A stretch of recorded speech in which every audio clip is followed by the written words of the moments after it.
My name is Leslie Kuhn, and I'm the president of the League of Women Voters of Newcastle. I'd like to welcome you, our audience, and our candidates to the Candidates Forum for the Chappaqua Library Board of Trustees and the CCSD School Board for 2024. The League of Women Voters is a nonpartisan, grassroots political organization of women and men. This means that the League does not support or oppose one candidate or political party over another. We are dedicated to the active and informed participation of citizens in government at all levels. The League works to educate voters, increase understanding and debate on major policy issues, and influence policy through education and advocacy. The League takes positions on policies, not candidates or parties. You can find information about the League, including how to join and to support our work, at our website, lwvnewcastle.org. Our website also has a page dedicated to this election, including an online voter's guide containing information submitted by many of the candidates on the ballot. We're really pleased that all three candidates for each of the Chappaqua Library Board and Chappaqua Central School District Board of Education have agreed to participate in tonight's forum. Tonight's forum is an opportunity for voters to hear from the candidates about topics of interest to the community. We thank the many community members who took the time to submit nearly 100 questions to our committee.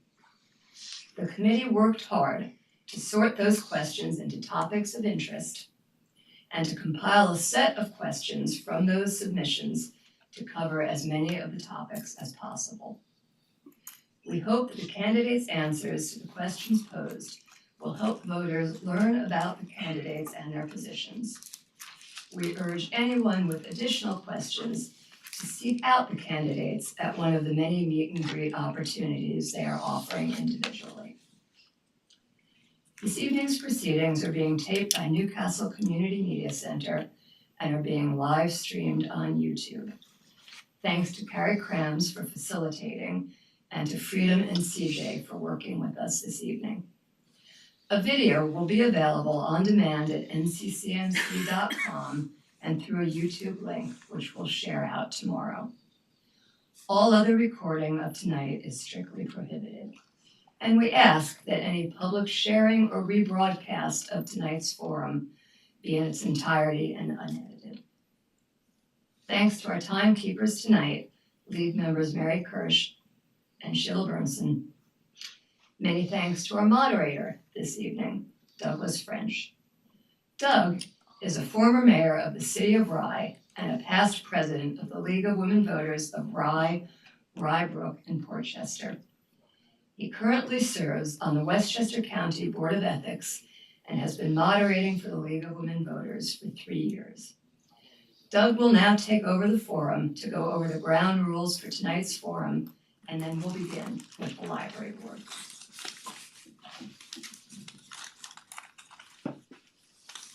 Great, thank you, Leslie, and hello, everyone. Welcome to this evening's forum.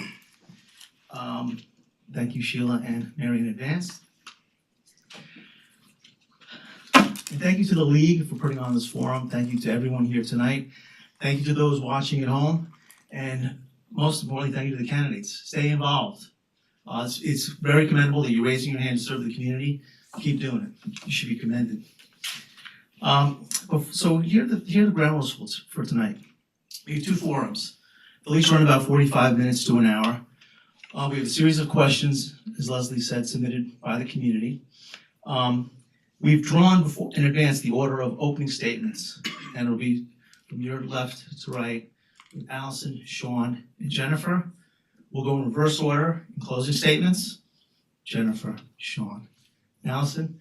And then I will rotate each question to the next candidate. We'll start with the next candidate that didn't answer the first time. Throughout the forum, there'll be no comments of personal nature. I will, deem that when it happens, but it usually never happens. Each candidate has 1.5 minutes, 90 seconds to have your opening statement, have your closing statement, and answer each question. Our timekeeper will flag when there's 1 minute left, No, 30 seconds. or 30 seconds left, And when and then stop. Finish your sentence, but I'll use my discretion on that if you keep going too long. We also have rebuttals. You each get 2 rebuttals.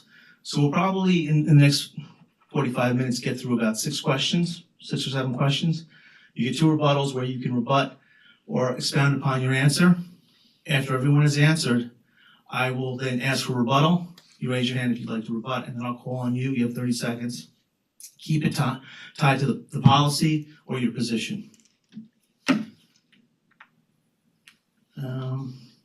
And yeah, this is a great opportunity for you to explain to the community who you are, why you're running, what you plan to do, how you plan to do it.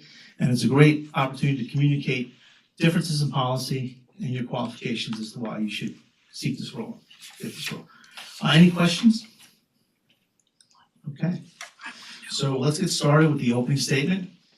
And we will start with Allison. Hey, hi, my name is Allison. I am a nurse here in Chappaqua. I have 4 children, and I'm kind of a library super user. I'm there once a week. I usually have a bag of 30 books. And I really believe in libraries as a public institution. I think they're one of the best things about America. They're, public libraries are, as Carnegie sort of like led the way, a place where communities can gather.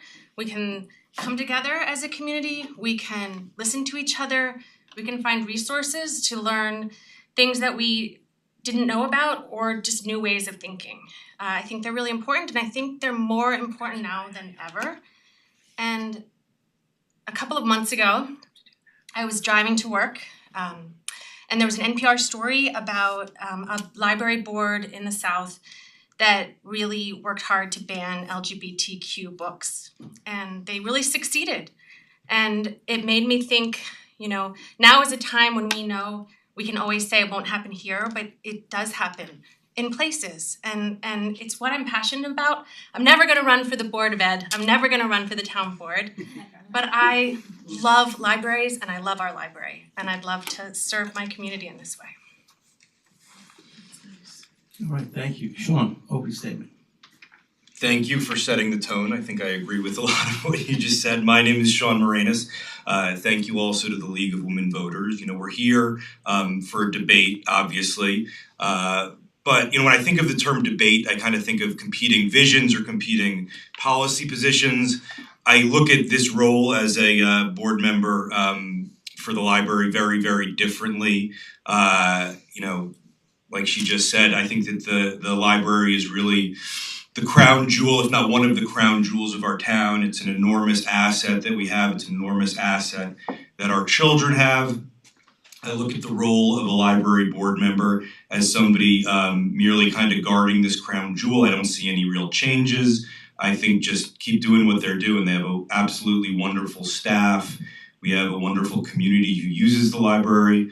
So really, you're not going to see any big changes from me. It's really just a total fiduciary role is the way that I look at it. In terms of why you should vote for me, I am almost a lifelong user of the Chappaqua Library. I've probably been going there since 1989. I saw my first experience was a pajama game production in the 1980s, which was fabulous, but I was just a kid, so minimal expectations. I've been using it pretty consistently since then.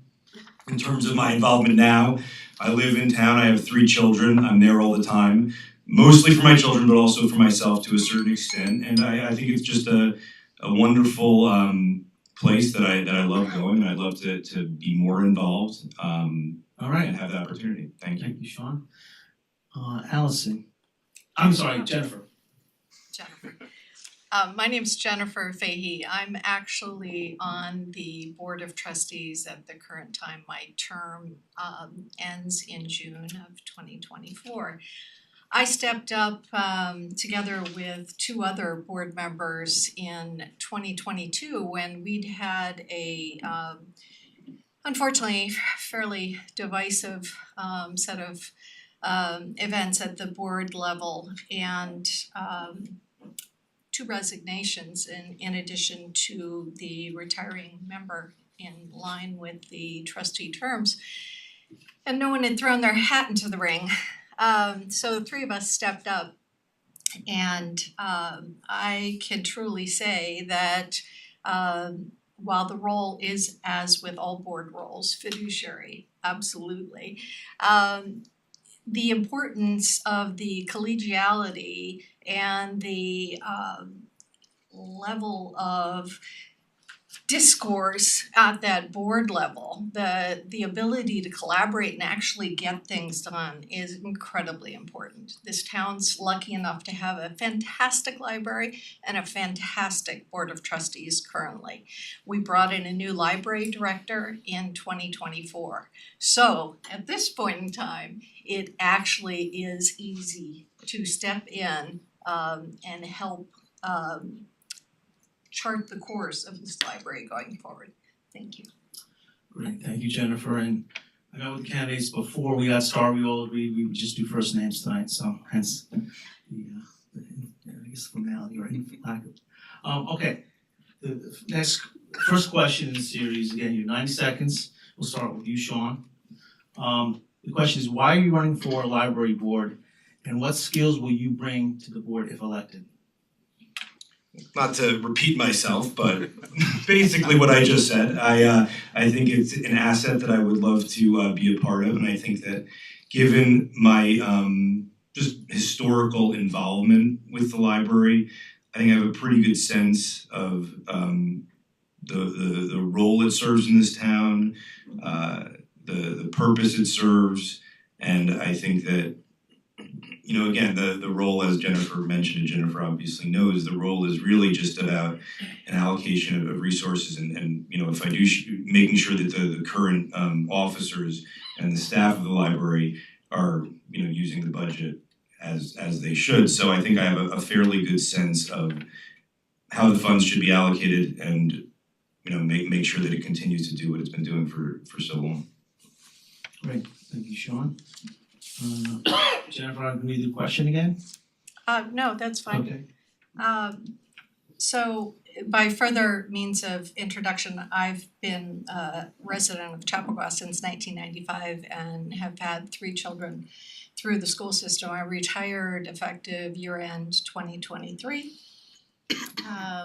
And my prior role with a company named Marsh involved aspects of financial analysis and personnel management and oversight and negotiation and analysis. And all of those skills have proven useful at the library board.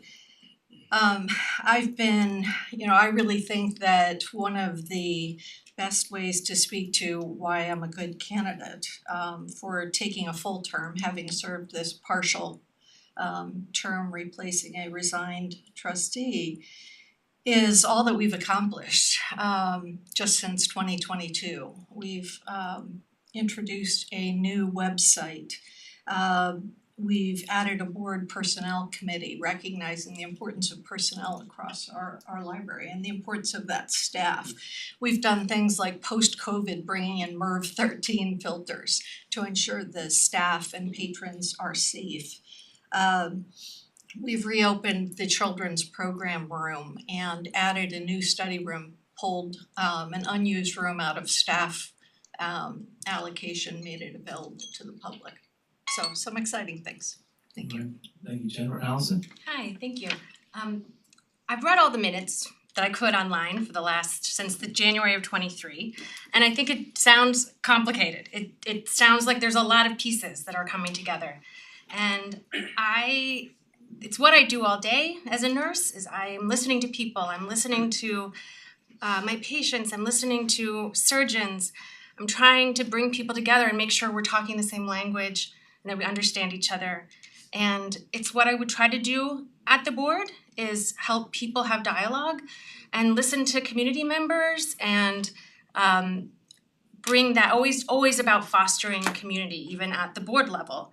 And that's what I would continue to do. I think that the board has done amazing work, and I appreciate all that they've done thus far. Even we all have new wonderful library cards. That's part of what the board did, and that's what they will continue to do. So I just want to be a part of fostering this community at every level. Great, thank you, Allison. Our next question, we'll start with Jennifer. Now, some of these questions have combinations of questions, so I'll finish and then you can answer. Trustees' responsibility is the financial oversight of the library. For the past 2 years, the board has not budgeted any funds in the capital reserve. What are your thoughts on that? So this is been a subject of great deal of discussion at the board. One of the most important changes we brought in line with the retirement of the long-term treasurer who had been originally a volunteer and then stepped up as a sole proprietor. We brought in following his retirement or in anticipation of his retirement, we brought in a firm, Rocky Smith. Because we feel that the oversight of the financial statements and spend at the board level is incredibly important. So we brought in a firm that would add a lot of professional strength to that. And they've brought in a lot of focus on checks and balances within our systems. And we've realigned staff for those purposes as well to ensure things are in good stead.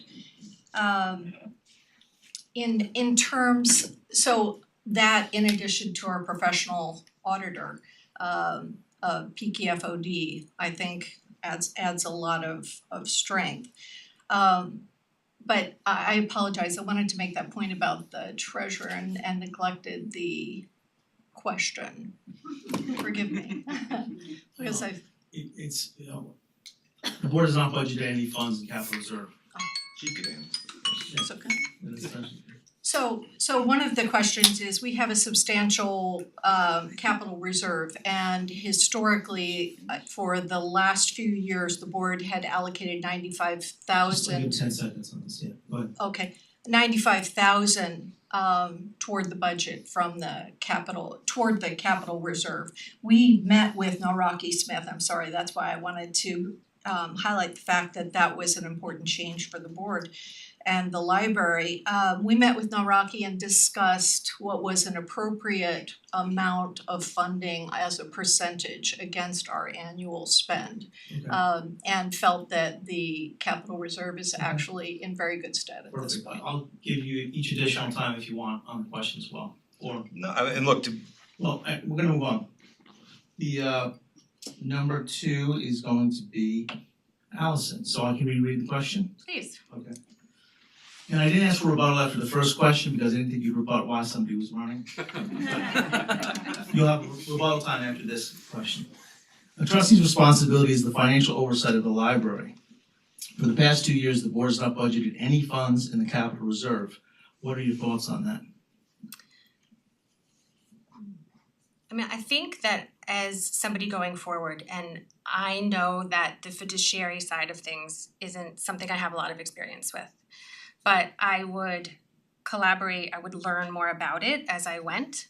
I would work towards understanding what all the reports and the treasurer reports talked about, and hopefully, I mean, we have a well budgeted library. We all know that we vote on it every year, and we're treasurers of that. We are stewards of that, and I would do the best I could.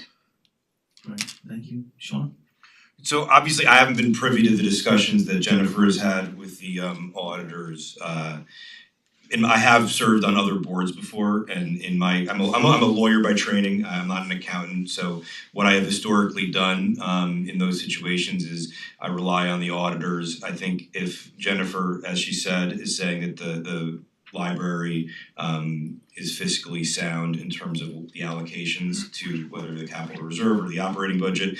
If the auditors are saying that that's stable and that's what they should do based on, anticipated expenditures for the year, I think you listen to them. Things change if they're is gonna be some sort of capital project, if there's going to be some other expense, obviously things can be changed from year to year, but I think my plan would just be to listen to the auditors and obviously do my own analysis, but rely on their professional advice. Great, thank you. Any rebuttals? Okay. Question number 3, and we will start back with you, Allison.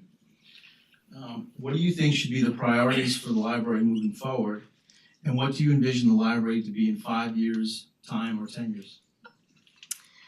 I know we have some big projects that will be coming up, like working on the roof. If you walk into the library now, there's some garbage cans that are set up to collect some water that's dripping. And there are projects like that that are continually important. I think it's really important that we continue to be a strong place for students to go. There are middle schoolers that spend almost every afternoon there, and I think that's really important. And all of the big capital improvements recently with the new YA sections and the new children's section are amazing. And I think that those obviously will be utilized even more now that the programming is really opening back up.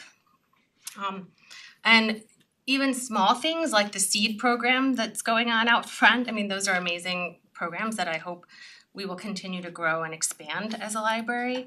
I think some of the challenges coming up is to remain a place where we can have encourage digital equity, because that's evolving at a more rapid speed than most libraries can keep up with. And I think those are important challenges that the libraries will face in the future. Great, thank you, Allison. Sean, I'll read the question. What do you think should be the priorities for the library moving forward? What do you envision the library to be in 5 years or 10 years' time?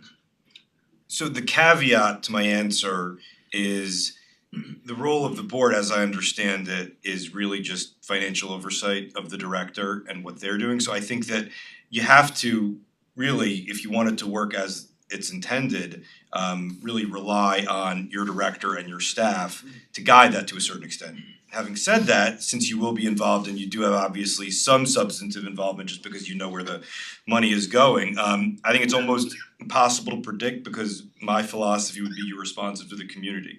I don't think the director or the staff or the board should be the one steering the ship necessarily. I think it should be responsive to the community. I have absolutely no complaints with the library right now, so I could just say library should just keep doing what it's doing. I can't predict what's gonna happen in 5 years. There's I'm sure different programs that are to become available.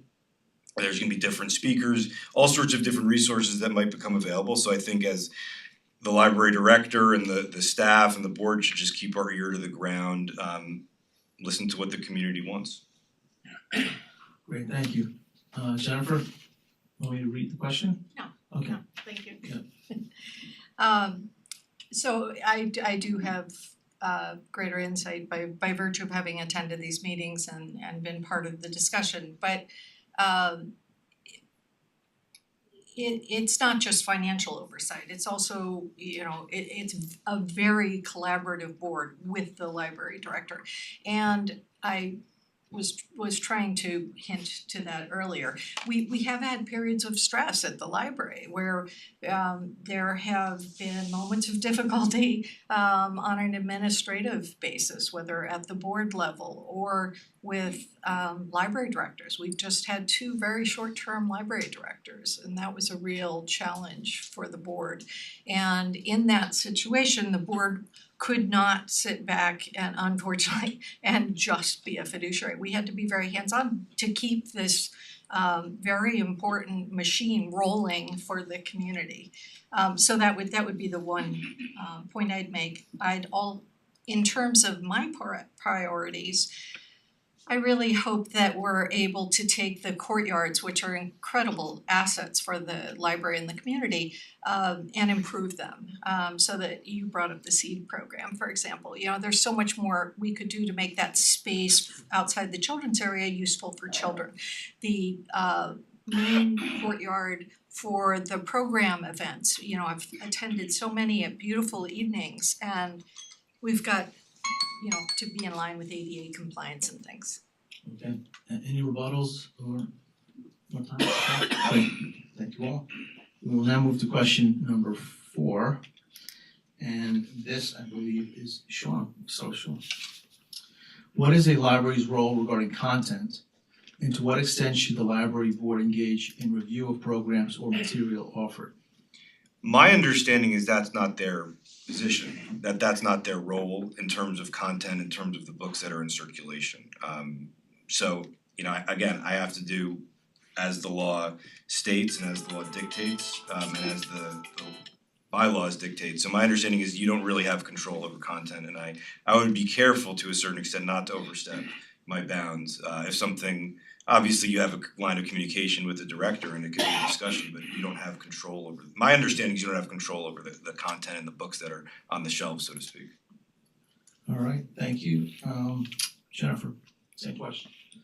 So again, you know, benefiting from a little more insight, there is no law on this. There's the American Library Association guidelines.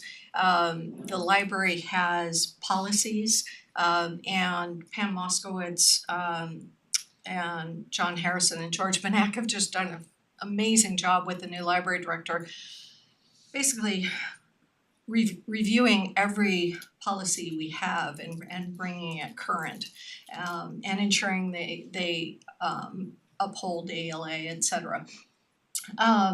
The board absolutely should not be in the position of weighing in on materials, etc. I absolutely agree with Sean. We used to have a policy in place whereby the president, it was an old hangover, had to approve each and every program that was presented from the library, which one we felt was just an administrative bottleneck, and two, not appropriate, you know, with a strong library director such as we have now. So we would fall back on the policies. Okay. Allison, shall we do the question or you? Okay.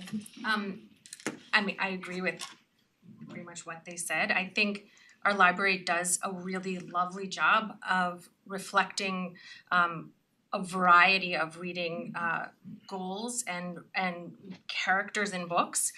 I mean, I read widely, but I'm also spend a lot of time in the Children's Museum or the children's room. Last night I read a book about Holi with my children that was part of a whole collection of books about the Holi celebration in the Hindu religion that's celebrated in March. And, you know, you can step into the library and find a lot of resources. And I think that is really important. And as a community member, I support that. And I think the board, everything I read about all the policy changes, I mean, they were really supporting that reflection of materials already. So I would continue to support that.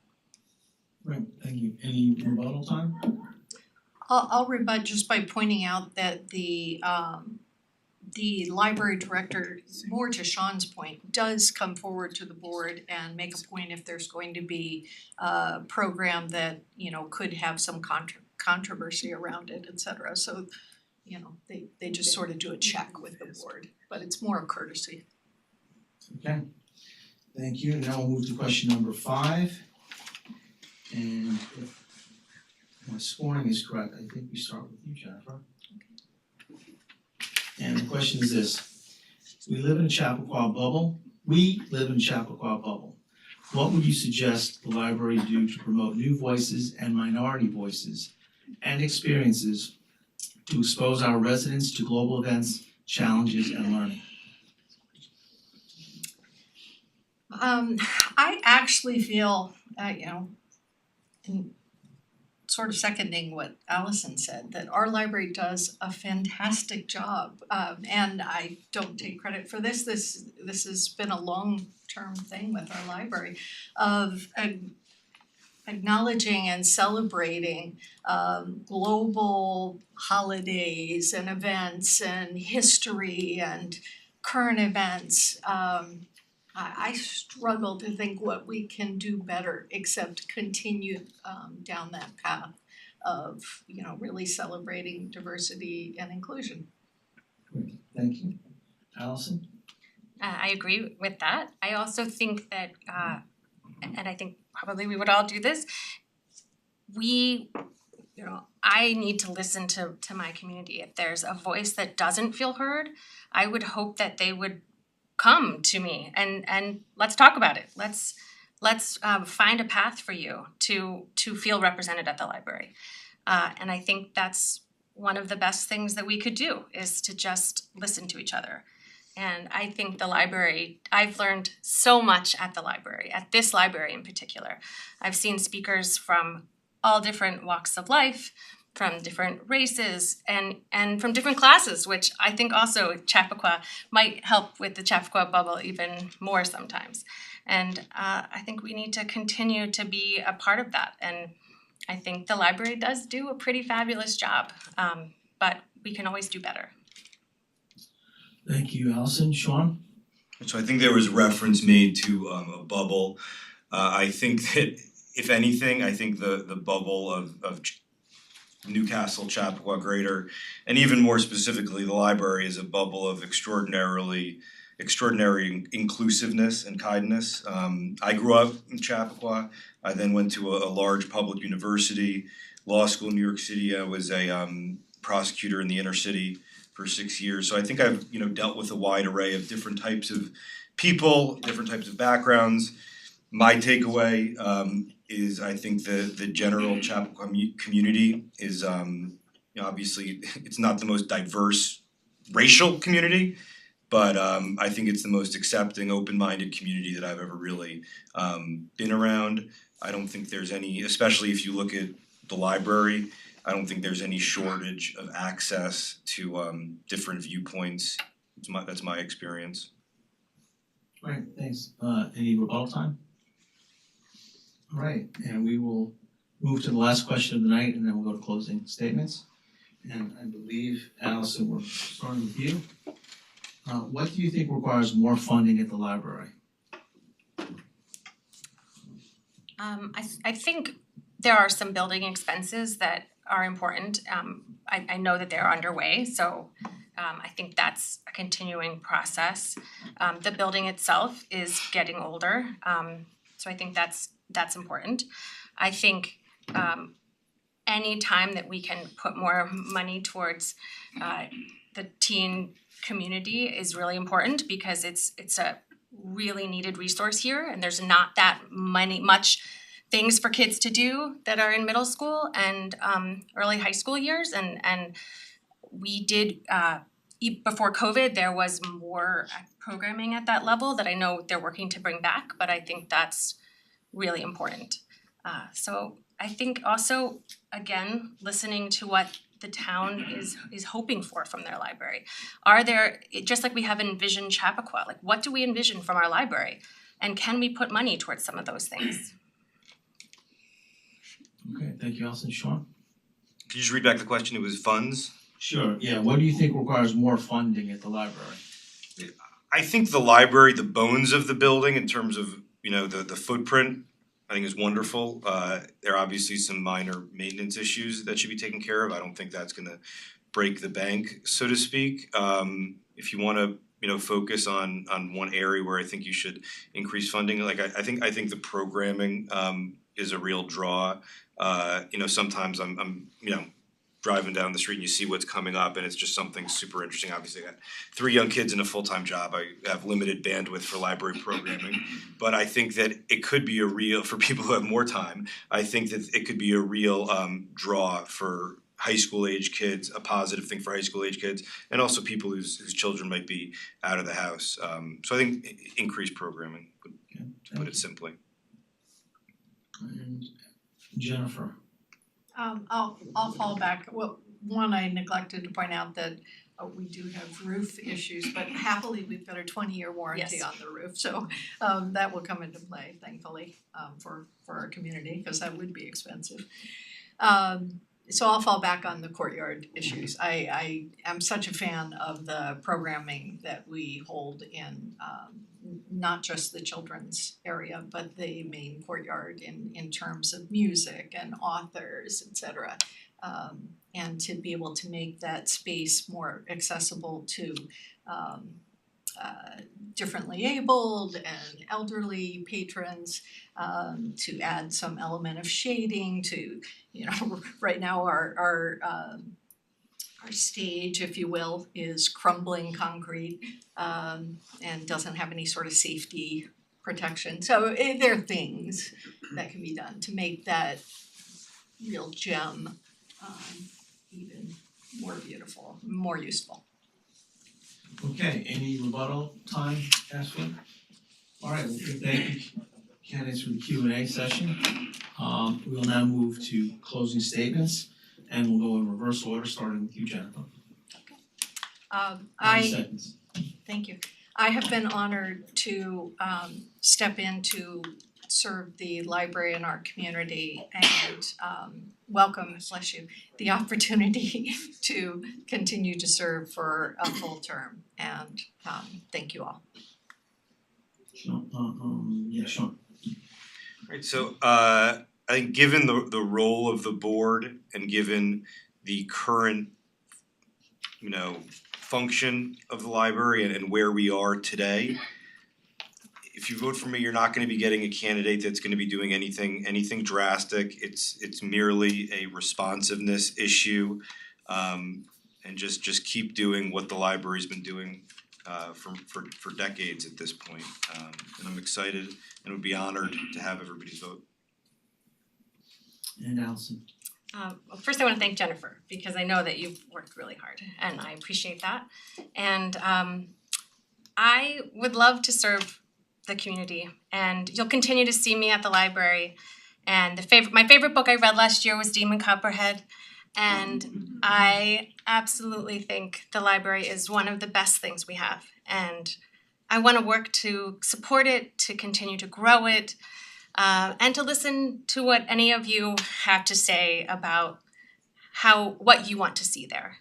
And I would work hard for everyone in my community. So that's it. Thank you, Allison. Thank you all the candidates. Thank you to all who came for the session tonight. And thank you to those watching at home, and thank you to the league. I think you heard great conversation and dialogue to the questions that you've asked. We've got 3 terrific candidates, and now it's time to decide. So thank you, candidates. We'll take about a few minutes to switch out.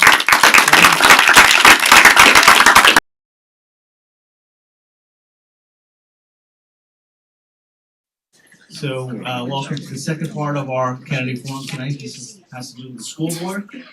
And we have 3 candidates for the Board of Education. My name is Douglas French. I am the moderator tonight. And we read the format at the beginning. Candidates are aware of it. 90 seconds for an opening statement, 90 for each question, and 90 for a closing statement. You have 2 rebuttals you can use, 30 seconds each, to either expound upon an answer that you've given or to directly rebut facts in another candidate's answer. So with that, timekeeper Sheila, Mary, are you ready? Okay.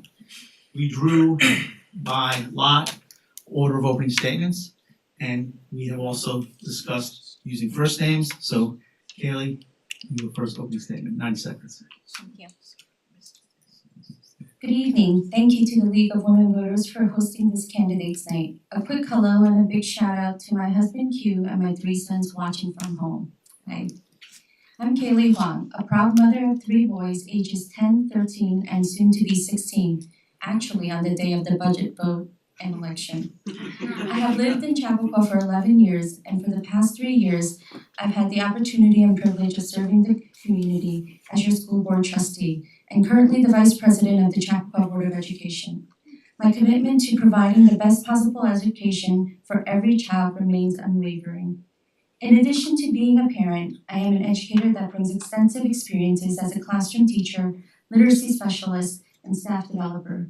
My professional background has equipped me with valuable insights into the educational needs of our children, and I am dedicated to the success of all of our students. During my tenure on the board, I have actively participated in various committees from audit to health and safety, communications, wellness, policy, and facilities.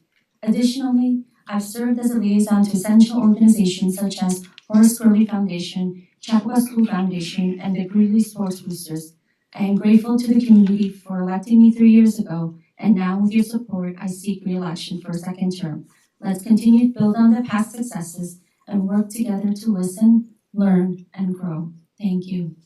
Thank you, Kaylee. And the next statement is Kim. Hi, everybody. My name is Kimberly Carey, as you can see. I've lived in Chappaqua since 1993. My children have been a part of the Chappaqua School District. My oldest entered in 2004. I'm an attorney who has practiced in the areas of criminal defense, conflicts of interest enforcement, family court, and transactional matters.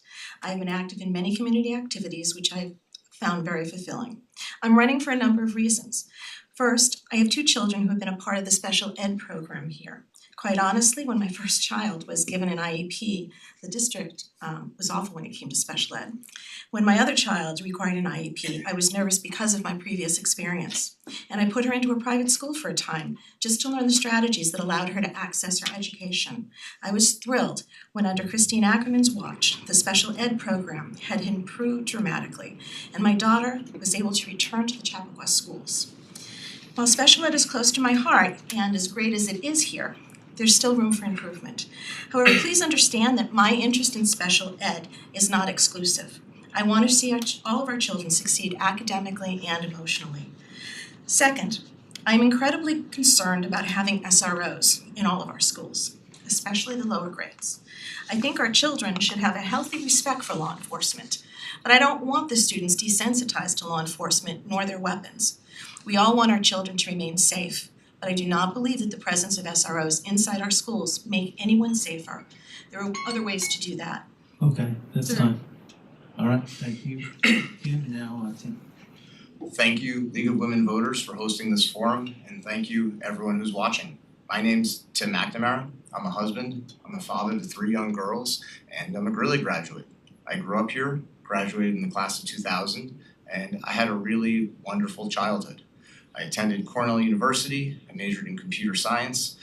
I worked for a very brief period for Goldman Sachs before leaving that industry to pursue my dream to be a firefighter in the fire department of the city of New York.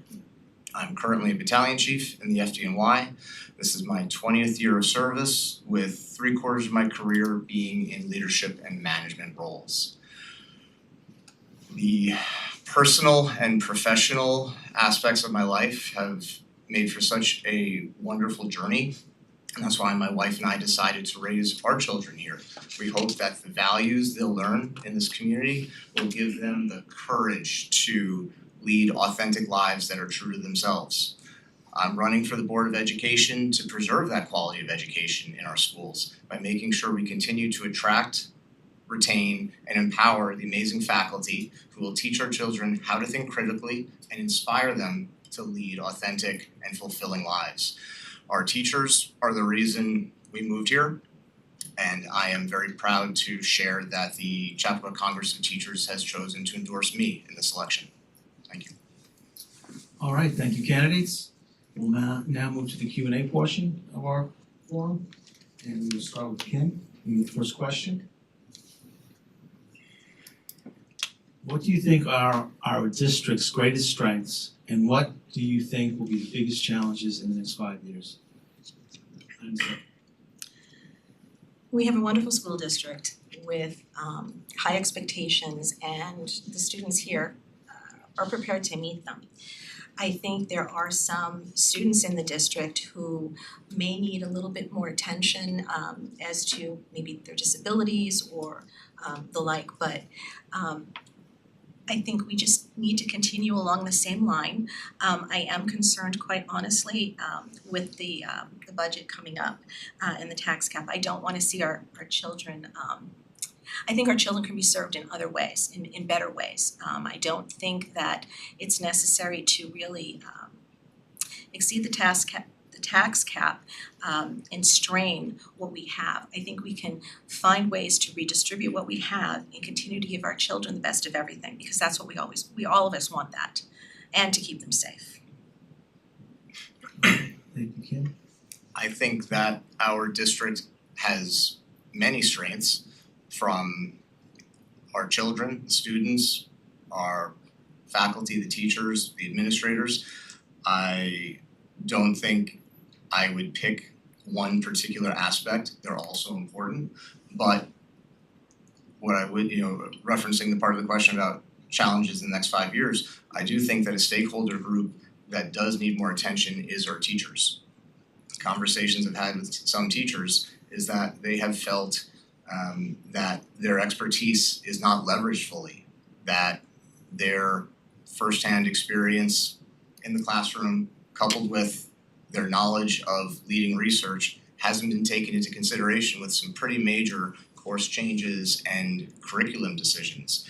And it is so important that our teachers continue to feel valued as valued stakeholders. It's so important that our teachers continue to be happy and to tell their professional contacts that this is a great place to work so that we continue to attract and are able to continue to hire the top teaching talent.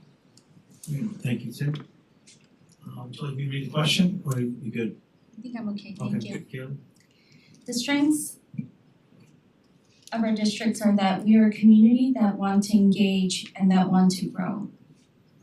In these polarizing times, school leaders and students navigate not only academic pressures, but also the complexities of mental health issues, security concerns, and pervasive sense of competition. Many students face societal expectations due to the constant barrage of social media. Finding a balance between academic achievement and mental wellness is crucial for schools and critical for all of our students. We must foster a sense of purposeful connection to our entire school community while ensuring physical and emotional safety and providing support for our students and teachers to thrive. Thank you, Kaylee. We'll now move to any rebuttal? Rebuttal time? Okay. The second question, and this will start with you, Tim. Yeah. Some current hot button topics in our community include class size, SRO, which is school resource officer, and tax caps. How would you balance your personal convictions and beliefs with your responsibilities to students and taxpayers? Yeah, they're all very challenging issues. In the role of a board member, the decisions would be to put the needs and the interests of our children first. And I suppose the first two elements you outlined are essentially expense items, and the third is a mechanism for securing community support of a budget. So I don't see the three as quite the same. In balancing class sizes and community desire for school resources, they're expenses. You can balance them and afford them by scrutinizing your budget and finding other cost savings. You can pay for them by raising additional revenues. In regards to the tax cap, it is a mechanism to ensure a community has a higher level of support for the proposed budget. Okay, thank you. Kaylee, same question. Can you repeat the question, please? Some current hot button topics in our community include class size, SROs, and tax caps. How would you balance your personal convictions and beliefs with your responsibilities to students and taxpayers? So I have been on the board for 3 years and I know what to do better, how to listen diligently and thoughtfully, and then make conscientious, principled decisions. We have our needs and we have our wants. And in times of polarized opinions and extremes, we must prioritize our needs over our wants. We need to look at, are these policy decisions, or are we reacting and wanting to make emotional decisions based on community outcry? Not to discount that community feedback is important, but we need to look at all of these, whether it's small class size, budget, or SROs, that they're not political agendas and they are thoughtful deliberations from the Board of Education, having meaningful conversations and listening to our community members and making informed decisions based on research data. Thank you. Thank you. Clearly, class size is always important and we should retain the smaller classes as we're able. But we do also have other issues that we have to balance. With respect to the SROs, the studies have shown that they don't really help keep our children safe. There are other ways to do that. I understand that we're terrified of what's happened throughout the country. I'm just as terrified as everybody else. But the way to really protect our kids is to not have them in schools with weapons.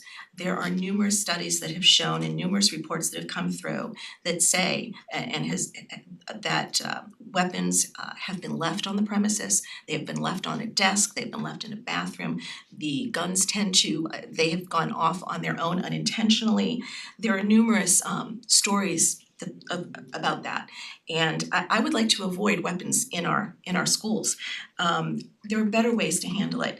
We could make sure that we have bulletproof glass. We could make sure that we have better doors. We could make sure that there are fencing. I think we should have, quite honestly, more therapeutic personnel in there. I think we should have social workers and more psychologists in there. They can really help the children and the adolescents. Let's face it, most of the people who perpetuated the shootings throughout, that's the phrase, the shootings throughout the country, they have been either a current or a past student. And this could be nipped in the bud, I think, with, well, not nipped in the bud, but dealt with better with professional and emotional professionals in the schools. Thank you, Ken. All right, we'll go to question, any rebuttal? Yeah, Gary? Important policy decisions should not hinge solely on a budget vote. Relying solely on the outcome of a vote completely undermines the necessity for thoughtful deliberations.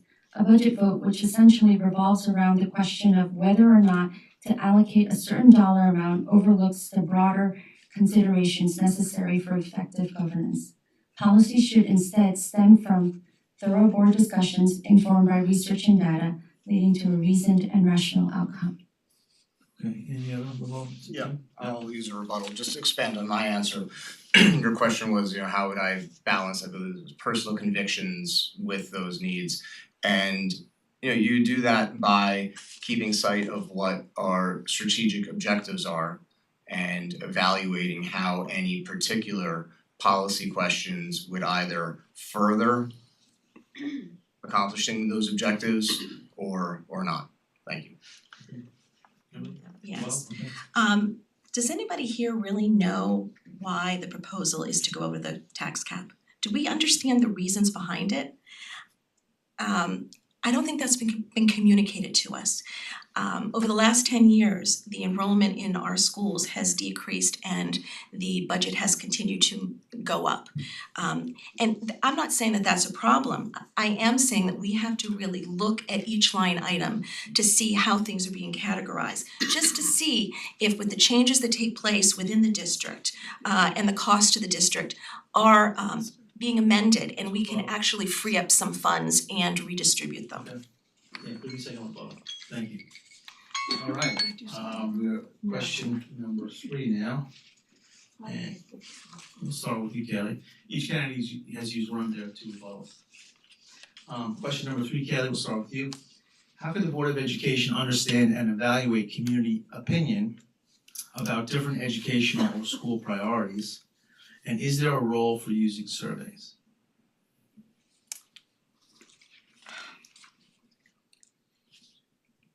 The short answer, yes.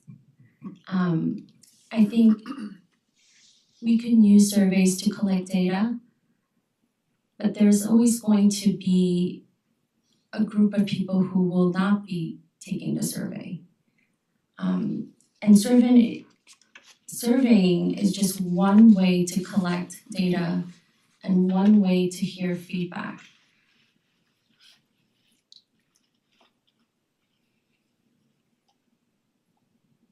I think we have to think about how we can listen in our community, how we can be thoughtful, how we could be proactive in the decisions that we make and not just reactive to what is happening just currently right now in the present. Thank you. Right, thank you. Kim? We have a lot of surveys. Surveys really do serve a good purpose, but so many people are not filling out the surveys because they're just surveyed out. But the importance of surveys, quite honestly, should go hand in hand with using our common sense and using our logic. If a survey says a certain percentage of people are completely happy and only a small amount of people actually responded to the survey, we know what's going on in our town. We can't ignore that just because we have a survey that might be interpreted differently. And I think we need to use more than just a survey in how we plan to go forward. So there is a use for them, but I think they need to be condensed to a certain degree and used with other other pieces of information that we have from our own experience. All right, so I'll leave the question. How can the Board of Education understand and evaluate community opinion about different educational or school priorities? And is there a role for using surveys? I think the best way for the board and administration to understand community values and desires is through an iterative process. Surveys could be part of that. They're one way to gather data, but it's important for the Board of Education to be having a comprehensive dialogue with all of our stakeholders to synthesize the board's perception of those stakeholders' views and then communicate the board's and administration's collective understanding of those views and intention for, vision for where we should go. And ideally, that's not just done once, that's done in an iterative process where you can then perhaps have more surveys, have more community engagement to iterate on and improve upon that collaborative vision that we try to build together. Great. Thank you. Any rebuttal time requested? All right. Thank you, candidates. Question number 4. And I believe we will start with Kim. Okay. One of the most important responsibilities of the Board of Ed is, as a Board of Ed member, is a district financial management and the adoption of a budget.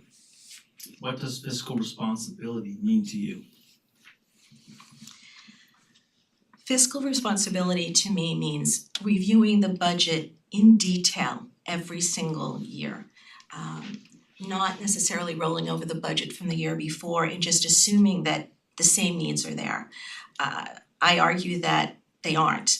And in any event, to really be a good fiduciary, I think you really need to analyze what has happened over the past year and how changes have been made. I think also communication with respect to the Board of Ed and the budget has been lacking a bit. And I think if the community as a whole was given more clear answers about the budget, instead of being given it in very general terms and general categories and finding out how everything is divided, I think first of all, there might be less resistance to whatever budget is brought up, but I want you to remember that whatever budget is decided on this year, it's gonna serve as the baseline for next year.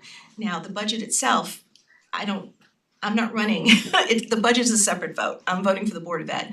All I can promise is that I will in fact ask questions of every single line and analyze it and determine if it's really something that we need or we can redistribute for the best interest of our children and give that extra into their programs. Okay. Thank you, Kim. Tim, want me to read the question? Yeah, please reread the question. One of the most important responsibilities of a BOE member is district financial management and the adoption of a budget. What does fiscal responsibility mean to you? Sure. Fiscal responsibility means ensuring that we take care of our assets in the most responsible way. In regards to reviewing past budgets, my observation has been that the district does review all of the past budgets. All of the various budget presentations I attend describe changes, either areas where costs have gone up or cuts that various departments have been able to make to achieve savings. So my observation was that there are not actually rollover budgets. In terms of fiscal responsibility, and talking about budget, I think it's so important. We have this amazing asset, which is a high-performing school district with a terrific reputation. And what's been challenging for education in our region is that there has been a lot of inflation recently. It just costs more for everything. You see it at the grocery store, and it's no different in the schools. It costs more today to provide the same education that students received previously. It's important in order to maintain the school district we have that we continue to invest in our schools to offset increased expenses due to inflation. The proposed tax levy increase is 2.99% here. It's lower than all of our peer districts. Byram Hills is going for 3.28, Katona's 3.4, Scarsdale's 4.5, and Rye is 6.9. Okay. Thank you, Tim.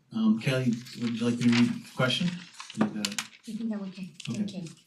So yes, I agree. This actually might have been the year to go over the tax cap. But for what and by how much? It is a big ask to say we want to raise your taxes to our community and taxpayers.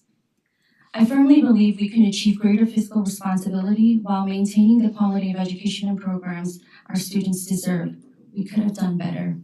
I respectfully voted nay to adopt the proposed budget because as a representative, my foremost priority is the well-being of our students and ensuring they receive the best possible education. But equally important is advocating for the fiscal interests of our taxpayers. Therefore, with a focus on both students and taxpayers, I had to vote no to adopt the proposed budget, knowing the outcome and knowing that I was the lone dissenting vote. All right, thank you. Any rebuttal time requested? All right, we'll move to question number 5. Sam, we'll start with you. Question number 5, what is the role of an SRO in a school building? Does your answer change when considering the question at the elementary, middle, or high school level? School resource officers are such a challenging decision. As parents, we all want our children to be safe. I personally hate the fact that my children have to see visible signs of the reality that they live in, which is that every year in this country, some number of people take guns to schools and harm children.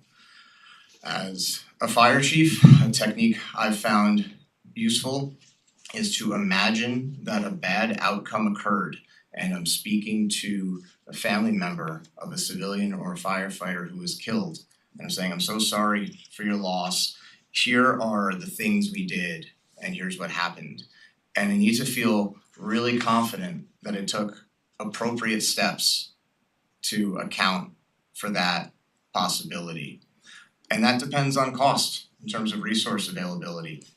So looking at the cost, median income home in Chappaqua pays $20,057 in taxes. Under the adopted budget, $158 of those dollars would fund having a Newcastle police officer in every school. That's $13 a month. If we spend that $13 a month, and if someone did come to our schools to harm our children, there'd be a police officer there from the beginning, and the second backup police officer arriving in minutes.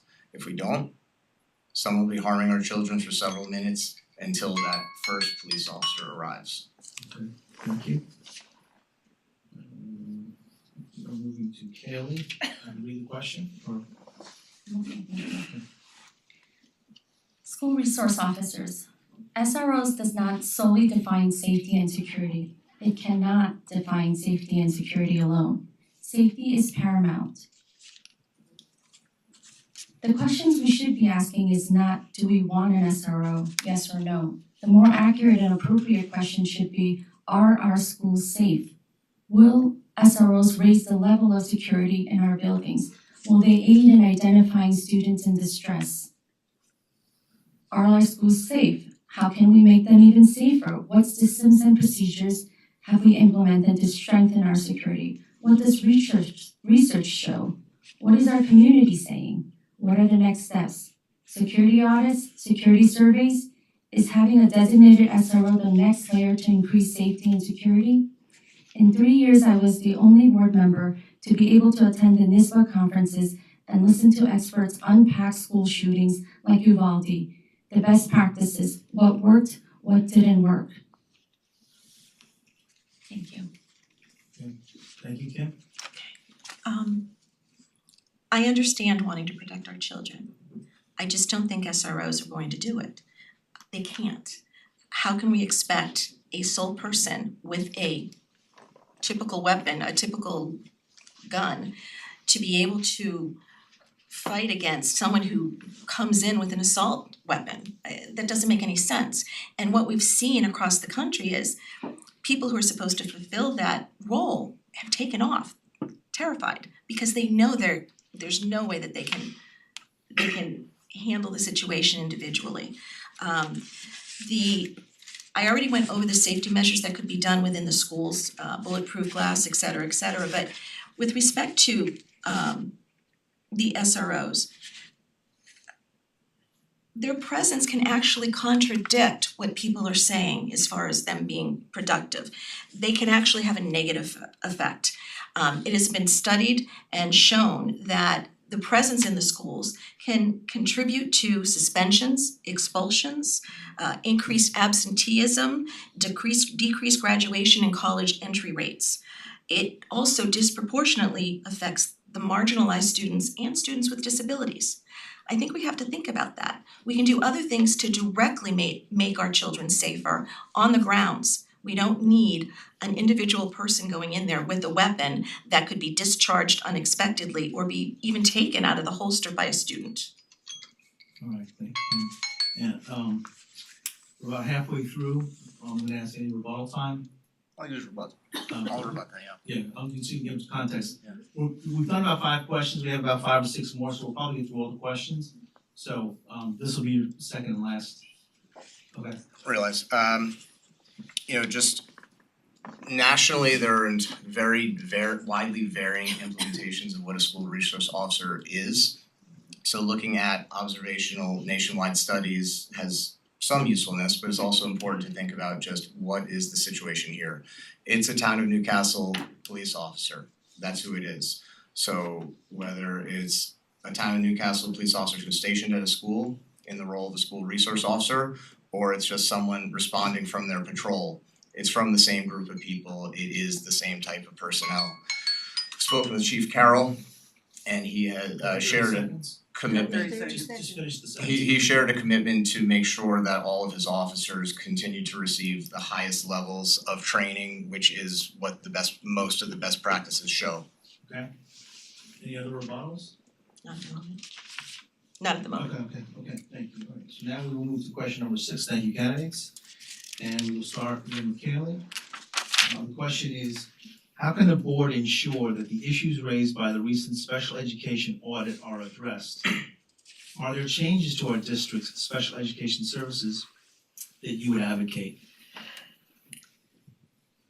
With respect to special ed, I have the professional expertise as an educator to evaluate what continued changes and improvements need to be made in our special ed program.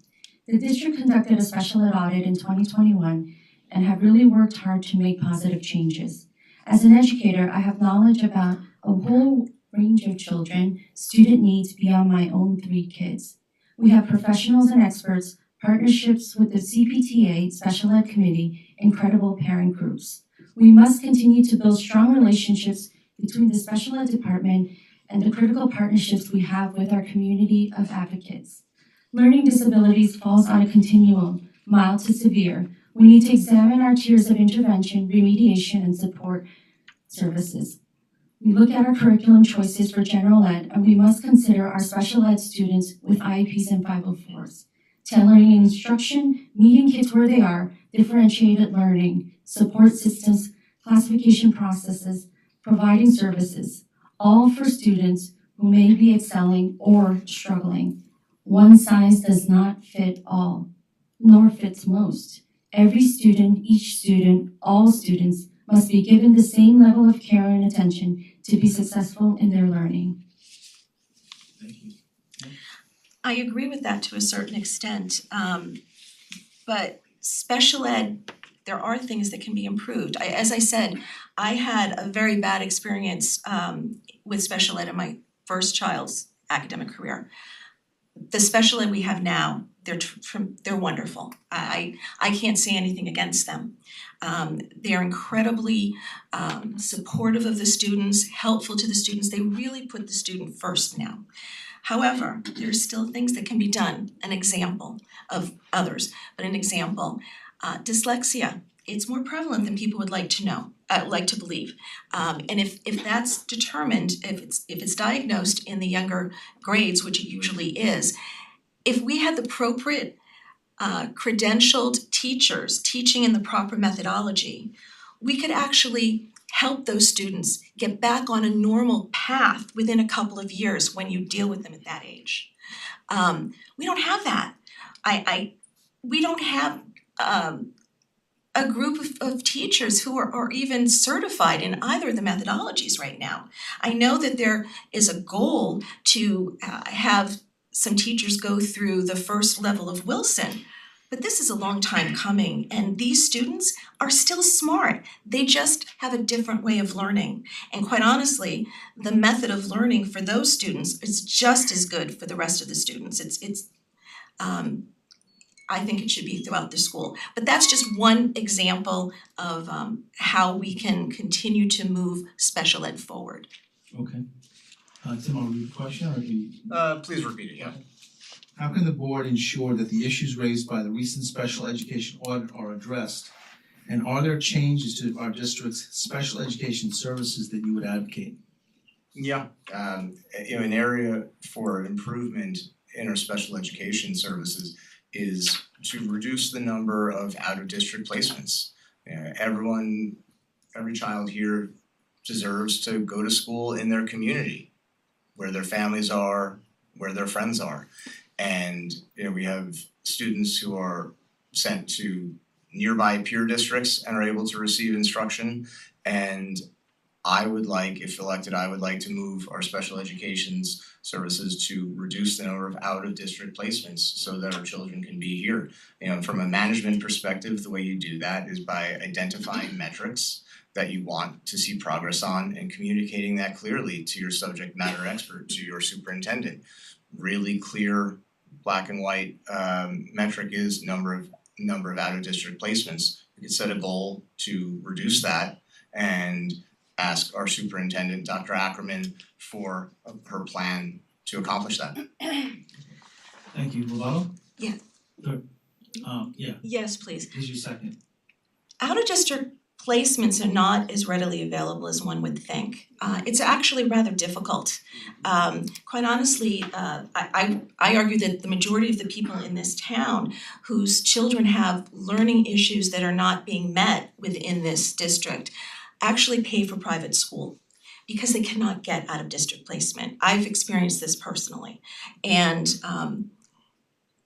if a child is deemed to go out of district, if it's deemed necessary for a child to go out of district, there's a reason for that. The school district doesn't have what that child needs to learn or to access the education they should be. It doesn't need to be a permanent change, but it Add to your closing statement if you want. sure. Okay. It says on the script water break, so I'm just gonna get a quick. I'm entitled, right? Yes. Back-to-back forums. Question number 7. We will start with you, Kim. Question number 7. With anti-Semitism at historic highs, how do you feel we can prevent anti-Semitism from spreading in our schools? We're living in a very tough time right now. Everybody's highly charged emotionally, understandably, because it's horrible. But we have to think of the health of our students. And this is another area where I do believe that professional social workers and psychologists could really help the students. They can see what's going on with these students. They'll be able to help them learn how to talk to each other, because that's a big problem right now. People are not talking with each other.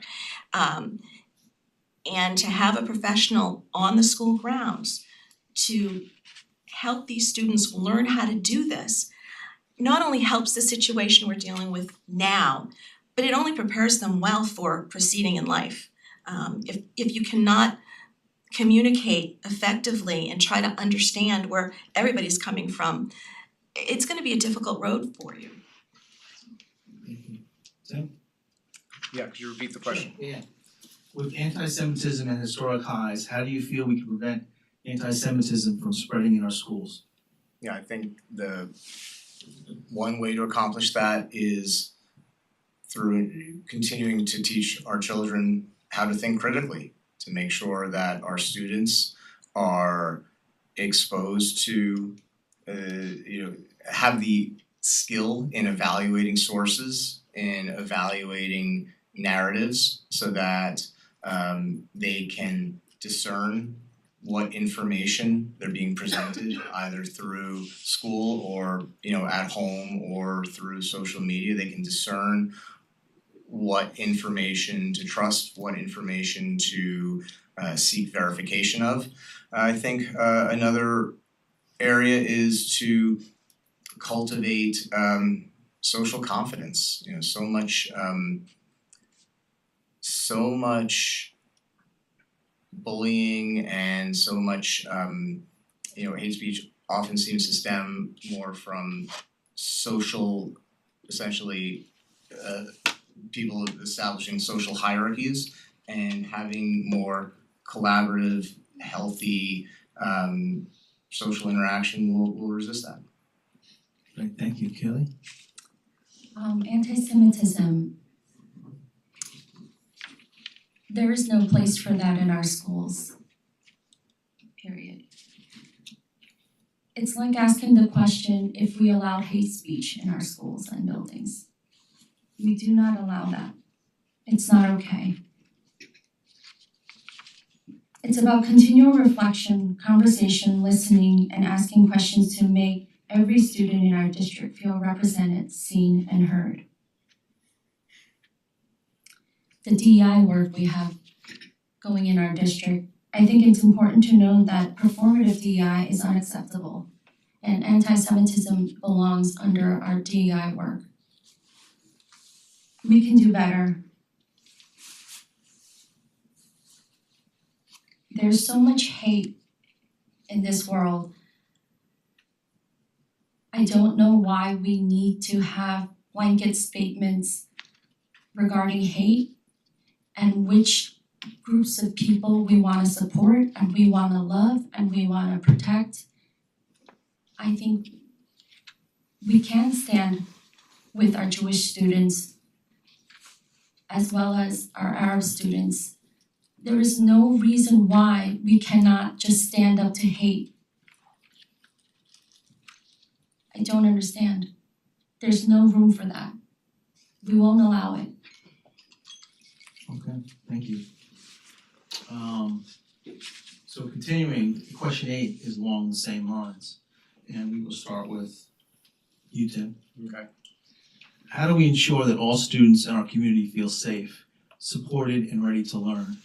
The district has an anti-racism and diversity resolution and recently adopted an anti-Semitism resolution. Do you think the district needs to take specific action to protect other populations of students such as Arab Muslim students?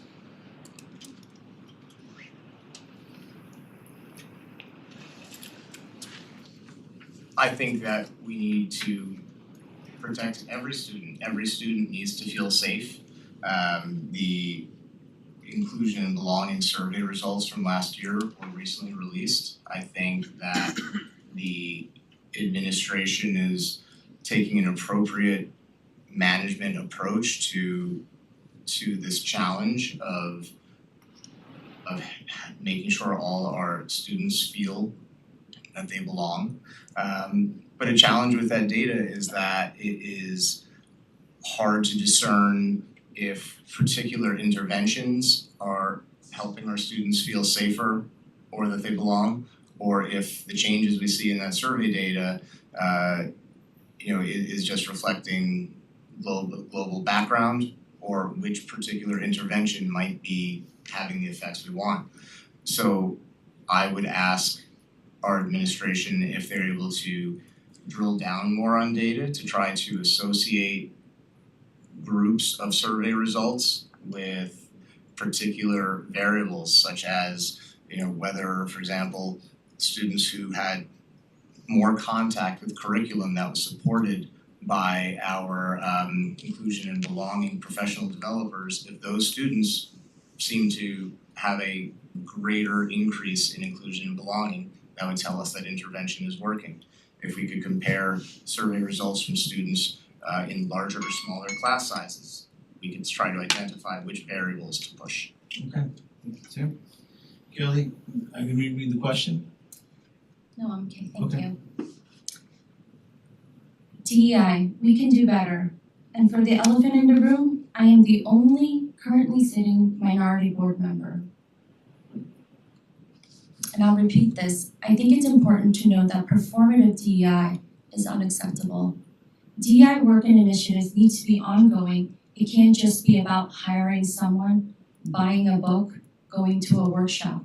It's about continual reflection, conversation, listening, and asking questions to make every student in our district feel represented, seen, and heard. Cognitive science tells us that students learn better when they feel that they are part of the learning community. Learning outcomes for our district will improve as more students connect, engage, and feel that their experience matters. Intentionally or unintentionally, we may have, and I will quote, divided everyone involved.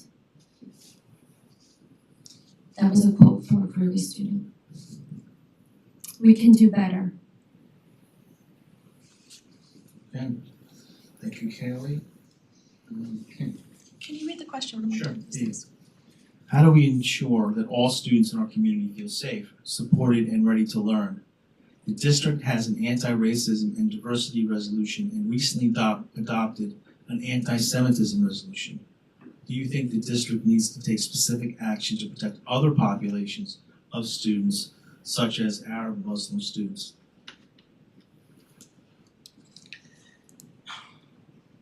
That's a tough one because I think the lack of communication among people right now is making it difficult. I think our kids are suffering all across the board. They're being forced to take a stand or lose a friend. They're being affected in a terribly emotional way. I understand where it's coming from. I actually was on the committee for the CREI committee, which dealt with a lot of these issues. And since over the last couple of months, I've spoken to a number of my Jewish friends.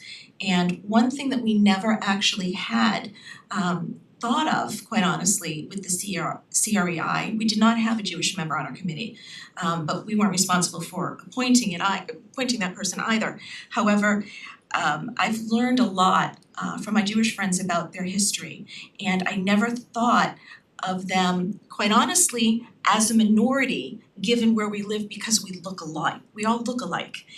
But I think that's something, I think they should be brought under the umbrella of DEI, quite honestly, because anybody who is a victim of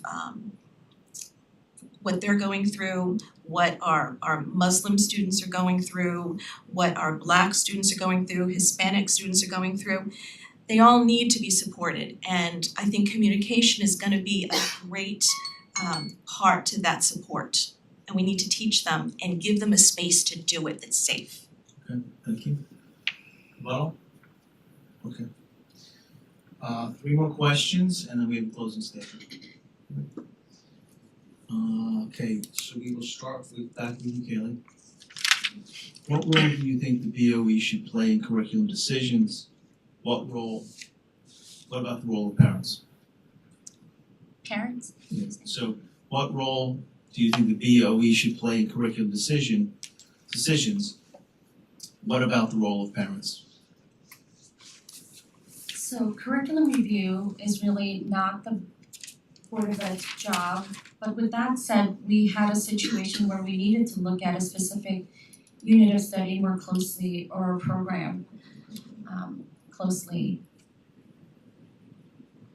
We need to make sure that we, pertaining to, I think my mic is off, Yeah. pertaining, Push base? no, I'm Start not early. trying to think.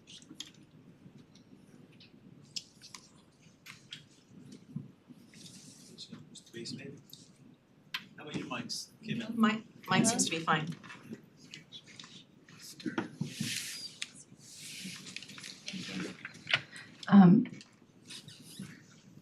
So I'll start over. Yes. Is that okay? Curriculum decisions. Short answer, it's not the board's job. It's also not the parent's job. I am a teacher, but I'm also a parent here. It is not my job because we have a district full of experts who are trained to do this job. We pay very good money for them to do this job and be here. We have competent teachers, we have strong administrators, and we have amazing staff developers. I think it's okay for the parents to want to know and understand if, for example, if the history lessons that we're teaching is accurate. If we're presenting facts and opinions and we're able to distinguish between those, if we are teaching history accurately, and do we assess our sources, and do we teach how to analyze data and to think critically. But it is not the job of the board member or the job of a parent. Thank you. Thank you. Kim, same question? The role of the Board of Education is two-pronged. It is to help determine the budget, make certain decisions, some tough. The other role is to help develop policy. They're not supposed to develop curriculum. That is supposed to be left to the superintendent and the professionals who we have on board to help us with that. That's not to say that the Board of Ed cannot talk about what's important or what they think might be important, but they have no direct control over the curriculum. And I'm not sure that the parent should either. Our mission statement of the Chappaqua schools says that we have a commitment to intellectual freedom, where we'll teach the basic skills, foster creative and critical thinking, to provide a foundation for lifelong learning. We have to trust the people we have teaching our students. It's one of the reasons why we moved here. But we have to trust them to know across the board what is good for them. I don't mind my children learning virtually every good and bad aspect of our history, of somebody else's history, because only by having that information will they be able to absorb it and parse it and try to figure out their own individual decisions. So bottom line is, however, the Board of Ed does not really have a direct role in curriculum, and I don't believe the parents do either. Okay. Yeah, the Board of Education should not be developing or setting curriculum. That's left to our professional staff, our administrators, in collaboration with our faculty.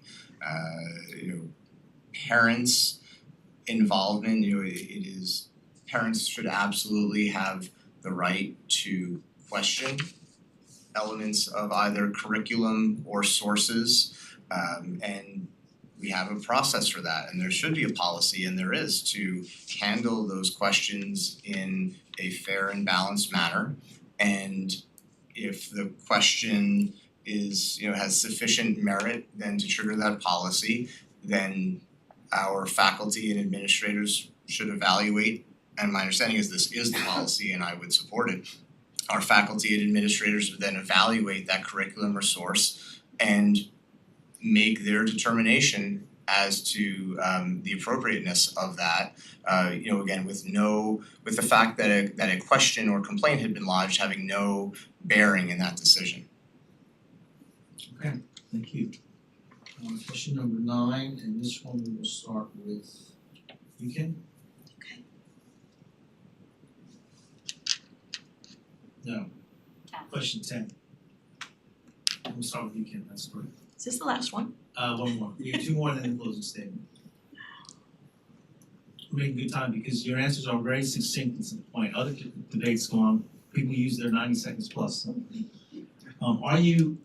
Are our schools doing enough to support student health, mental health?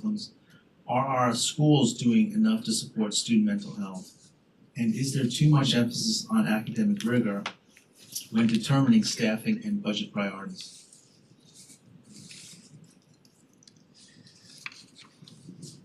Juvenile and teenage mental health has become a real issue. Our children are under a lot of stress. We live in a high-stress school district. That's why we're here. We want our children to achieve very high goals. And they can do it, but they need additional support, which is why I really believe that we need to have these extra professionals in the schools, the mental health professionals, the psychologists, the social workers, to help them deal with the life they're living here in this district. It's not necessarily the same life a student in Yonkers is living. It's a different type of stress and a different type of pressure too. So I think we could do a little bit better there. I don't think having a school counselor or 2 school counselors for all of the students in that particular school is quite enough. I think they need to do more than just speak to a student for 30 minutes once in a 6-day cycle. I think they might need something more than that, or at least have somebody they can go to who can aid them in dealing with whatever emotional stress they're trying to work through. That's how we make our students successful. If they pass on to college and they don't get this addressed, some people have very bad outcomes even after a successful college career. I'd like to avoid that. Right.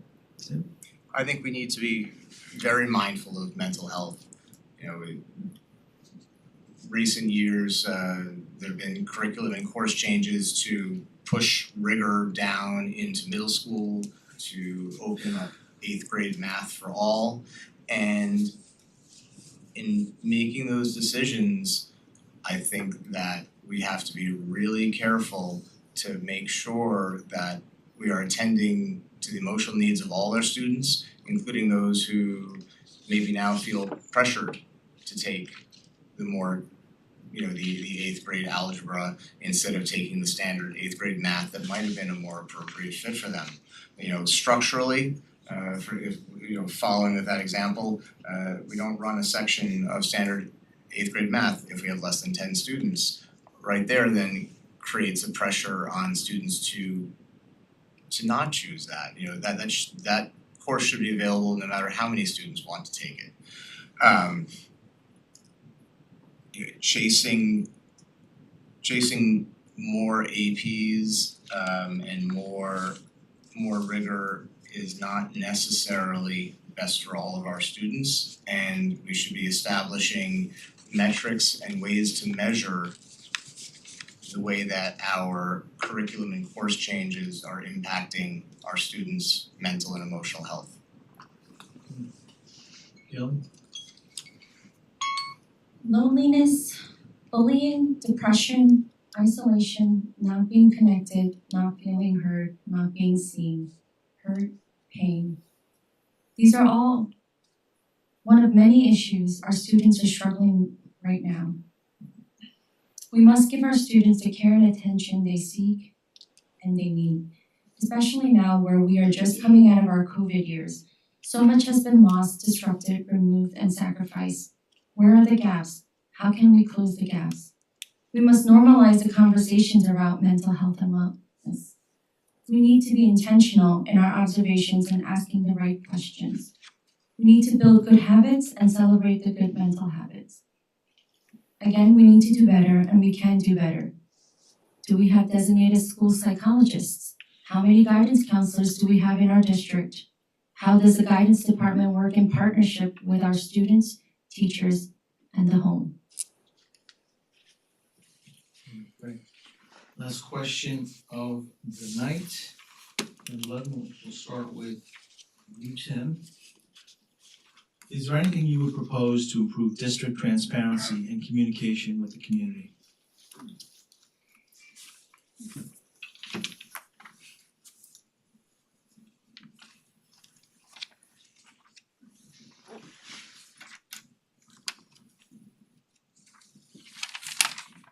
And what I hear in speaking with members of the community who are seeking more transparency or better communication is just the challenge of having a productive forum where people can be heard and can express their views. I know that current Board of Education has started holding office hours. You know, that's one way. I think another is through the iterative process I mentioned earlier of more often trying to summarize and synthesize the perspectives the board has heard and then share the board's, to share and reflect the board's understanding of those perspectives to then seek and give the opportunity for continued engagement and iteration on that understanding. Thank you. Kelly? I think there's so much to be done in terms of communications in our district. This is something that is ongoing and we are constantly struggling with, I feel. I mentioned this before, but we need to communicate with a proactive mind and not be reactive to what just happened, but to think ahead and think about how we want to communicate certain ideas, what's happened in our district, what's happening in the world, and how we would like to communicate that to our community. I think it's important that we continue to be better at listening to one another. There's a lot of people who's good at talking, but not listening. And when you listen carefully and when you listen with an open mind, without coming to the table with preconceived notions about any one subject or topic or person, you're able to have thoughtful deliberations and meaningful conversations. Thank you. Thank you. And Kim? I think communication here is a bit of, I'm talking with respect to the Board of Education and the rest of the district. I think communication is a bit of a problem. I think the Board of Ed should be more inclined to give us more information about their reasoning, why they're doing certain things. For instance, things happen in the community. They should have been the ones to tell us about the arrest of that SRO months back. And they didn't. They weren't the ones who did that. They should be more, give us more explanation as to why they want to propose a particular budget, not just this year, but every year. Why? We should be able to look at every budget and know what each category is and what is included in that category so that we don't think that perhaps something's getting fudged. Quite honestly, I've attended board meetings over the past several years. I have been at board meetings, quite honestly, where we've had some very courageous students who have gone to speak to the Board of Ed. Quite honestly, some of these past board members have been incredibly rude. They don't even look at the students who were talking to them. And it took a lot for these students to speak to them about many issues. In fact, they were just sitting up on the podium or their table working on their laptops. That's so disrespectful, and that says a lot about where we need to go for more communication, better communication. Okay, thank you candidates. That ends our Q&A portion. We'll now move to closing statements. And we'll go in reverse order from the opening statement. We'll start with you, Tim, 90 seconds. If I'm elected to the Board of Education, I'll keep the best interests of our children and their education at the heart of every decision. I'll take strong steps to make sure our teachers feel valued, that they're treated as important stakeholders, and that we leverage their expertise and firsthand classroom experience when developing curriculum or establishing classroom best practices. I'll do my best to be authentic, open, to lead with curiosity, and to have grace and gratitude.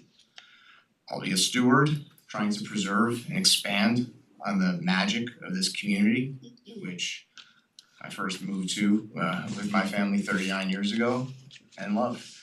I want my girls and everyone else's children to feel the curiosity, the collaboration, and the possibility that I experienced growing up here. And I hope to do my part to help those qualities persist far into the future so that maybe someday my grandkids might consider raising their families here in Chappaqua. Thank you, Tim. Kim?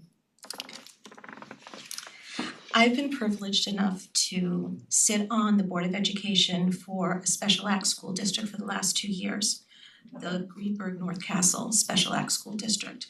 It's a school district that receives children from New York City up through Putnam County, residential and day, and it's all for students who have had been unsuccessful in their home districts as well as out of placement districts. It could be emotional problems, behavioral problems, some physical problems. I've learned a lot. I completed the New York State mandatory training for Board of Education. I feel that I have a clear understanding as to what the role of the Board of Education is and how I might be able to aid it. I've been doing that for the last 2 years. I'm also an ardent proponent of fiscal responsibility. If we're going, as I said earlier, if we're going to exceed the tax cap, then we need to know precisely why. Over the past 10 years, I mentioned about the enrollment and how the budget keeps going up. We need to have it made clear to us why that's happening. I can promise you that I would make communication a priority. I can promise you that as a litigator, I'm used to arguing. You can ask my husband over there.